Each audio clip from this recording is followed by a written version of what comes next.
ஓம் ஷேமலாய வித்மகே கலகத்தாய தீமிகே தன்னோ வாராகி பிரசோதியாது. மகர ராசி திருவோண நட்சத்திரத்தில் பிறந்த நண்பர்களே, வாழ்ந்து கட்டு வடக்க போகணும்னு சொல்லுவாங்க. பழைய ஊர்ல கிராமங்கள்ல இதெல்லாம் சொல்லுவாங்க.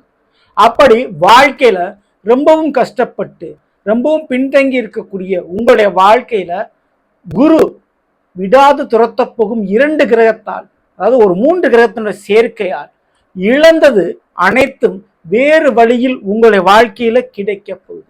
நிச்சயம் இந்த ஒரு மாற்றம் இந்த 3 கிரகத்துடைய சேர்க்கையால் ஏற்பட போகுது. இன்றைய பதில் அதை பற்றி தான் பார்க்க போறோம். 60 நாட்களில் கிடைக்கக்கூடிய யோகத்தில் ஒரு 6 நாட்கள் மட்டும் இடைவெளி.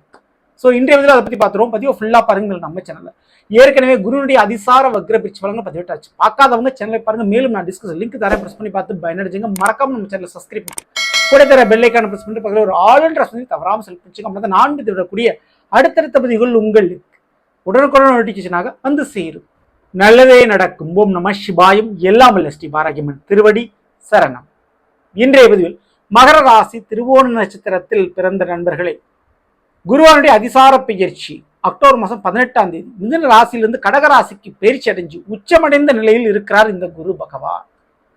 இந்த ஒரு நேரத்தில் தான் செவ்வாயும் தன்னுடைய சொந்த வீடான விருச்சிகத்தில் ஆட்சி பெற்று அமர்ந்திருக்கிறாரு. கடகத்தில் உச்சமடைந்த குருவனுடைய 5ஆம் பார்வை விருச்சிக ராசியில் இருக்கக்கூடிய செவ்வாயின் மீது பதிகிறது, விழுகிறது. இந்த ஒரு நேரத்தில் கார்த்திகை மாதம் 1ஆம் தேதி துலாம் ராசியை விட்டு விலகி சூரிய பகவான் அதே விருச்சிக ராசிக்குள்ள நுழைய போறார். கார்த்திகை மாதம் முடியும் வரை அவர் அங்கதான் இருக்க போறார். அப்படி செவ்வாயோடு சூரிய நினைவு, மேலும் உச்ச குருனுடைய பார்வை, மொத்தம் செவ்வாய் சூரியன் குரு இந்த 3 கிரகத்துடைய தொடர்பு ஏற்படுது. அதுவும் விருச்சிக ராசியில் ஏற்படுது. உங்களுடைய மகர ராசி திருவோண நட்சத்திரம். திருவோண நட்சத்திரத்துக்கு அதிபதி சந்திரன். அந்த சந்திரனுக்குரிய வீடு கடகம். அந்த கடகத்தில் தான் குருவான் உச்சமடைந்திருக்கிறார்.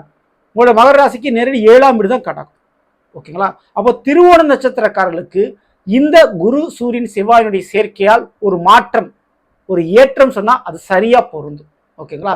ஸோ அது எந்த இடத்துல நடைபெறுதுன்னா 11ஆம் வீடு லாபஸ்தானம்.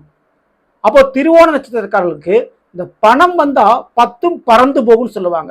அதே போல பாச உறவுகள் பிரிந்து போயிருக்கிறாங்க. எத்தனை பெரிய ஒரு பகையா இருந்தாலும் சரி, பரம்பரை பிரச்சனையாக இருந்தாலும் சரி, ஒரு பணம் காசு சொத்து வந்துச்சுன்னா ஓடோடி வந்துருவாங்க. அதுதான் இந்த கலியுகத்தில் நடக்கக்கூடிய ஒரு உண்மையான ஒரு விஷயம் இல்லையா? அப்படி உங்க கைக்கு பணமும் பாச உறவுகளும் திரும்ப வரக்கூடிய ஒரு நன்னாள் இது. இந்த கார்த்திகை மாசம் மட்டும் இல்லைங்க, மார்கழி மாசமும் தொடருது. கார்த்திகை மாதம் 30ஆம் தேதி விட்டு இந்த சூரியன் மார்கழி 1ஆம் தேதி அப்படியே பயிற்சி அடைஞ்சு தனுசு ராசிக்கு போறார். சரிங்களா? அப்படி போவதற்கு முன்பாகவே செவ்வாய் பயிற்சி அடைஞ்சு தனுசு ராசிக்கு போயிடுறாரு. ஓகே. ஸோ இப்போ இந்த குரு பகவான் கடகராசியில் இருக்கக்கூடியவர் மார்கழி மாதம் 6ஆம் தேதி அப்படியே பயிற்சி அடைஞ்சு மிதுன ராசிக்கு வக்ரமாகவே பின்னோக்கி பயணிச்சு போயிடுறாரு. அப்போ மிதுனத்திலிருந்து நேரடி 7ஆம் பார்வை அதே சூரியன் செவ்வாயை பார்க்கிறாரு. அப்போ சூரியன் எங்க விலகி போனாலும், விருச்சிகத்தில் இருந்தாலும் சரி, தனுசுல இருந்தாலும் சரி, இந்த குருவான் விடமாட்டார். குருவுடைய பார்வை விருச்சிகத்தில் விழுக்கும் போதும் விழுகுது, தனுசு ராசிக்கு சூரியன் மாறினாலும் விழுகுது. இடையில இந்த டிசம்பர் மாதம் 16ஆம் தேதியிலிருந்து 21ஆம் தேதி இந்த ஒரு 6 நாட்கள் மட்டும்தான் குருனுடைய பார்வை இல்லாமல் சூரியன் செவ்வாய் இருக்க போறாங்க. கிட்டத்தட்ட 60 நாட்கள்ல ஒரு 6 நாள் மட்டும்தான் இந்த குருனுடைய பார்வை இல்லாமல் இருக்க போறாங்க. ஸோ இப்போ பலன் போயிடுவோம். எப்படி பலன் இருக்க போகுது? முதல்ல லாபஸ்தான். சரிங்களா? விருச்சிகத்தில் இருக்கும்போது இந்த கார்த்திகை மாதம் நிச்சயமா பெரிய அளவு ஒரு லாபங்கள் கிடைக்கும். எந்த வழியில அப்படின்னு கேட்டா, இடம் மனையால் லாபம், கூட பிறந்த சகோதர சகோதரியால் லாபம், ஒரு வருமானம், போலீஸ் துறை, அதாவது ராணுவம் அல்லது மிலிட்ரி அல்லது காவல்துறை போன்ற விஷயத்துல வேலைக்கு முயற்சி பண்றீங்களா, அதுல ஒரு முன்னேற்றம், அதுல ஒரு வேலை கிடைக்கிறதுக்கு ஒரு சான்சஸ் உண்டு. இட விற்பனையா லாபம், ரியல் எஸ்டேட் வியாபாரம் பார்க்குறவங்களுக்கு ஒரு லாபம் பார்க்கலாம். சிவில் கட்டுமான தொழில்துறைகளை சம்பந்தப்பட்டிருந்தா கண்டிப்பா அதுல ஒரு லாபங்கள் உங்களுக்கு கிடைக்கும். கூட பிறந்தவங்க இருந்து வர வேண்டிய பங்கு பணம், ஷேர் இல்லை கொடுத்த பணம் திரும்ப கிடைக்கிறதுக்கு வாய்ப்பு இருக்கு. ஓகேங்களா? ஹோட்டல் வியாபாரம், நிச்சயமா சொந்தமா ஒரு ஹோட்டல் வச்சு நடத்துறீங்க அப்படின்னா உங்களுக்கு பெரிய நன்மைகள் உண்டு. விவசாயம் செய்யக்கூடியவர்களுக்கு பெரிய ஒரு லாபங்கள் கிடைக்கும். இந்த ஒரு நேரத்துல இந்த தொழிலுக்கு உண்டான சாத்தியக்கூறு, உதவி, ஒரு லோனு அரசாங்கத்தின் மூலமா கிடைக்கிறதுக்கு சான்சஸ் உண்டு. ஓகேங்களா?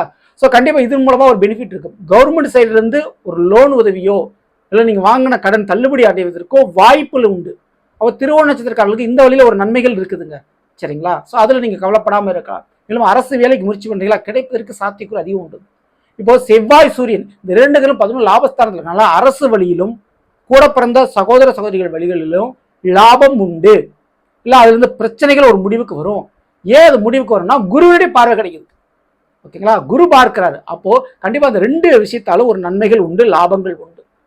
ஸோ இது போக அந்த சூரியன் செவ்வாய் மார்கழி மாதம் பிரிச்செறிஞ்சு 12ஆம் வீடான தனுசுக்கு போய் அமர்றாரு இல்லையா, அப்பயும் குரு பார்வை இருக்குது. குரு மிதுனத்துக்கு வக்ர பயிற்சி அடைஞ்சு அங்கிருந்து 7ஆம் முறை பார்க்கிறாரு. ஆனா என்ன, சூரியனும் செவ்வாயும் பதிலுக்கு குருவை பார்க்கிறார்கள். ஸோ இந்த ஒரு அமைப்பின் காரணமாக அது 12ஆம் வீடு அப்படின்றதுனால நான் முதல்ல சொன்ன மாதிரி வாழ்ந்துகிட்டு வடக்க போகணும்னு சொல்லுவாங்க இல்லையா, அந்த மாதிரி பழமொழி இப்போ உங்களுக்கு கண்டிப்பா பள்ளிக்கும். அதாவது நிச்சயமா ஒரு கடன் பிரச்சனை அல்லது வேலையில ஒரு பிரச்சனை, இல்லை ஒரு தொழில ஒரு பிரச்சனை, அல்லது இல்லற வாழ்க்கையில் ஒரு பிரச்சனை. அப்போ அந்த பிரச்சனைக்கு ஒரு தீர்வு அப்படின்னா என்னன்னா இடம் மாறி போகுது. இப்போ அந்த முடிவுக்கு திருவோண நட்சத்திரக்காரங்க வருவீங்க. ஒரு வீடு மாற்றம் அல்லது வேலை மாற்றம் அல்லது ஊர் மாற்றத்தை செய்யக்கூடிய ஒரு முயற்சியில் நீங்க இறங்குவீங்க. அது உங்களுக்கு நல்லதா இருக்குமா, அந்த முயற்சி பண்ணுனா கரெக்டா இருக்குமா அப்படின்னா கரெக்டா இருக்கும். பெரிய அளவு சந்தோஷம் கிடைக்குதோ இல்லையோ, பிரச்சனை இல்லாம இருக்கும். அந்த பிரச்சனைக்கு உண்டான முடிவு இருக்கும். ஓகேங்களா, ஸோ இந்த ஒரு நேரத்தில் வேற ஒரு இடம் பெயர்ந்தாலும் சரி, வேற ஒரு வீடு கட்டி நீங்கள் குடி போனாலும் சரி, அதுக்கு சூப்பரா இருக்கும். ஸோ அதுக்குண்டான முயற்சியை தைரியமா களத்தில் நீங்கள் இறங்கலாம். அதுக்குள்ள ஸ்டெப்ஸஸ் தாராளமாக இருக்கலாம். அதே பெண்களா இருந்தா திருமண காரியத்தில் ஒரு முடிவு எடுக்க முடியும். நிச்சயமா திருமண வாழ்க்கையில் ஒரு மாற்றம் உண்டு. மாமியார் வீட்டு வழிகள் கூட பிரச்சனைகள் தீரும். மேலும் திருவோண நட்சத்திரக்காரர்களுக்கு இந்த ஒரு நேரத்துல ஒரு நிலத்தை விட்டு அதனால் லாபம் பார்க்கிறது, கைவிட்டு போகக்கூடிய ஒரு வாய்ப்பு உண்டு. ஆனா கவலைப்படாதீங்க, அது ஒரு லாபமாவே உங்களுக்கு இருக்கும். சரிங்களா, ஸோ மேலும் அடமானத்தில் போன தங்க நகைகளை மீட்டெடுக்க முடியும். அல்லது தங்க நகைகளை ஒரு அடமானம் வச்சுனா கூட ஒரு சொத்தோ ஒரு தொழிலோ நீங்க தொடங்க ஆரம்பிப்பீங்க. ஏன்னா 12ஆம் வீடு விரயஸ்தான். ஸோ எப்படி பார்த்தாலும் ஒரு புதிய ஒரு வாழ்க்கையில், புதிய ஒரு தொழில, புதியதொரு வேலையில, புதியதொரு வீட்டில் நீங்க புது வாழ்க்கையை ஆரம்பிக்க போவது உறுதி. அதுக்கு நான் ஸ்டெப்ஸ் எடுத்துங்க. அப்போ 2026 நீங்கள் அனுபவிக்கக்கூடிய வாழ்க்கையை இந்த 2025லேயே இந்த மார்கழி மாசமே, அதாவது டிசம்பர் மாசமே உங்களுக்கு அறிகுறிகளாக காட்டிவிடும் இந்த கிரகங்கள். ஓகேங்களா, ஸோ அப்படி ஒரு மாற்றம் செய்யறதுனால திருவோண நட்சத்திரக்காரர்களுடைய வாழ்க்கையில் இழந்த நிம்மதி மீண்டும் கிடைக்குங்க. கண்டிப்பா அதுக்கு வாய்ப்புகள் உண்டு. ஸோ பணமும் வந்து சேரும். அதே நேரத்தில் சில மாற்றங்களும் ஏற்பட்டு உங்களுடைய வாழ்க்கையில மிக முக்கியமா ஒரு திருப்பங்கள் ஏற்படக்கூடிய ஒரு நாட்களாக இந்த 60 நாட்கள் இருக்க போகிறது. சரிங்களா, சரி, இந்த ஒரு நேரத்துல கொஞ்சம் நீங்க கவனத்தோடு இருக்க வேண்டிய விஷயம் என்னன்னா, நீங்க தேவையில்லாம ஒரு போலீஸ் கேஸ், ஒரு கோர்ட் கேஸ் வழக்குகளை மாட்டிக்காதீங்க. அல்லது அவசரப்பட்டு நீங்க ஒரு வழக்கு யார் மேலேயாவது கொடுத்துடாதீங்க. சரிங்களா, அதுல கொஞ்சம் நிதானத்தை, பொறுமையை கடைபிடிச்சுக்கிட்டா கொஞ்சம் நல்லது. ஏன்னா பிரச்சனைகள் பேசி தீர்க்கக்கூடிய வழியில் உங்களுக்கு காலம், சந்தர்ப்ப சூழ்நிலை வழி கொடுக்கும். அப்ப பேசி முடிக்க வேண்டிய ஒரு பிரச்சனையை பெருசாக்கிறாதீங்க. அதுல மட்டும் நீங்க கவனத்தோட இருந்துங்க. மற்றபடி பயப்பட வேண்டாம். இந்த ஒரு நேர காலகட்டத்தில் திருவோண நட்சத்திரக்காரர்கள் செய்ய வேண்டிய மிக முக்கியமான ஒரு வழிபாடு அப்படின்னு எடுத்துக்கிட்டா நிச்சயமா குருவாயூரப்பன், கண்டிப்பா கேரளாவில் இருக்கக்கூடிய குருவாயூரப்பன் தரிசனம் சனிக்கிழமை செஞ்சு விட்டு வாருங்க. பெரிதளவு பணம் செல்வாக்கோடு சேர்ந்து குடும்பத்தில் ஒரு சுபகாரியம் நடக்கும்.